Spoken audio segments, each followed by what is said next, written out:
اور 20 رمضان المبارک کے اندر نبی پاک صلی اللہ علیہ وسلم کی سنت پر عمل کرنے کے لیے جو غلامان مصطفیٰ صلی اللہ علیہ وسلم ہیں وہ اعتکاف کرتے ہیں۔ رب ذوالجلال نے قرآن مجید فرقان حمید میں ارشاد فرمایا قل ان کنتم تحبون اللہ فاتبعونی یحببکم اللہ ویغفر لکم ذنوبکم۔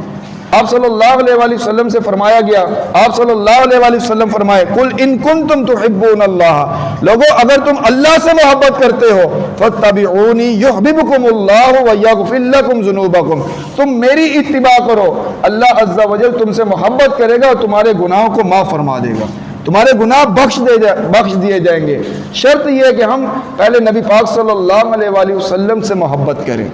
یہ دین اسلام کے جو شرائط ہیں ان میں یہ شامل ہے کہ ہم نبی پاک صلی اللہ علیہ وسلم سے محبت کریں۔ اگر کوئی شخص دین اسلام کہتا ہے کہ میں مسلمان ہوں لیکن وہ آپ صلی اللہ علیہ وسلم سے محبت نہیں کرتا تو وہ اس کا دین اسلام کامل ہی نہیں ہے، وہ مسلمان ہی نہیں ہے۔ حضرت عمر فاروق رضی اللہ تعالیٰ عنہ آپ صلی اللہ علیہ وسلم کی بارگاہ میں حاضر تھے، عرض کی یا رسول اللہ صلی اللہ علیہ وسلم آپ مجھے میری جان کے علاوہ تمام چیزوں سے عزیز ہیں، تو آپ صلی اللہ علیہ وسلم نے ارشاد فرمایا تمہارا ایمان کامل نہیں۔ پھر انہوں نے عرض کی یا رسول اللہ صلی اللہ علیہ وسلم تمام چیزوں اور میری جان سے بڑھ کر میں آپ سے محبت کرتا ہوں کہ تمام چیزوں سے میری جان سے عزیز ہیں آپ، تو آپ صلی اللہ علیہ وسلم نے ارشاد فرمایا اب تمہارا ایمان کامل ہے۔ ہمیں تو حکم دیا گیا کہ ہم اپنے ماں باپ، اپنی اولاد، تمام لوگوں سے بڑھ کر آپ صلی اللہ علیہ وسلم سے محبت کریں۔ اب 20 رمضان المبارک کو جب 20واں روزہ مکمل ہو جاتا ہے، اس کی افطار سے پہلے، روزہ کھولنے سے پہلے، عصر کے بعد اور مغرب سے پہلے مسجد کے اندر پہنچنا ضروری ہے جس شخص نے اعتکاف کرنا ہو، اور یہ سنت اعتکاف ہوتا ہے، 10 دن کا کیا جاتا ہے۔ آپ صلی اللہ علیہ وسلم نے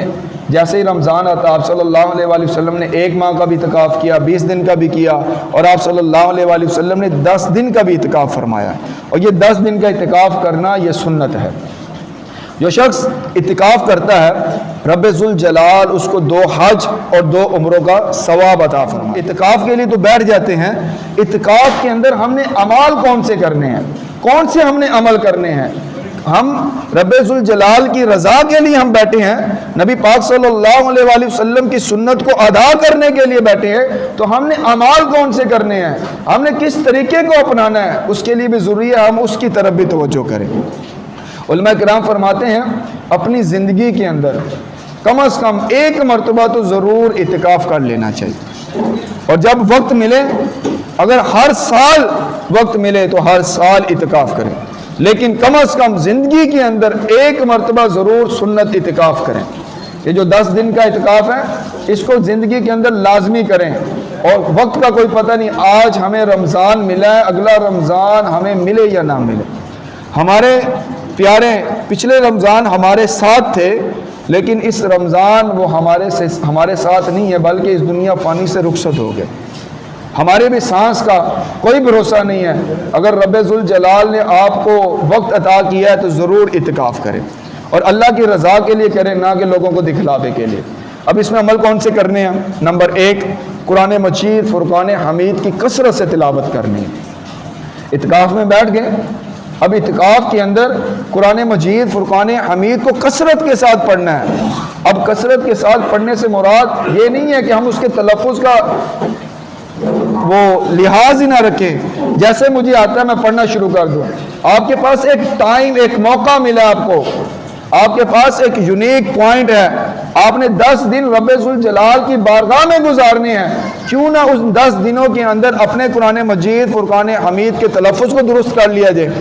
جس مسجد کے اندر آپ اعتکاف کر رہے ہیں اس مسجد کے امام صاحب سے آپ اپنے تلفظ کو درست کریں، قرآن مجید کو درست الفاظ تلفظ کے ساتھ اس کی ادائیگی درست کر لیں، اس کو پڑھنا سیکھیں، اور اگر پڑھنا درست آتا ہے ایک دفعہ امام صاحب سے سبق سنا لیں، پتہ چل جائے گا کہ درست ہے یا اس کے اندر کچھ کمی پیشی ہے، اس کو درست کرنے کی ضرورت ہے،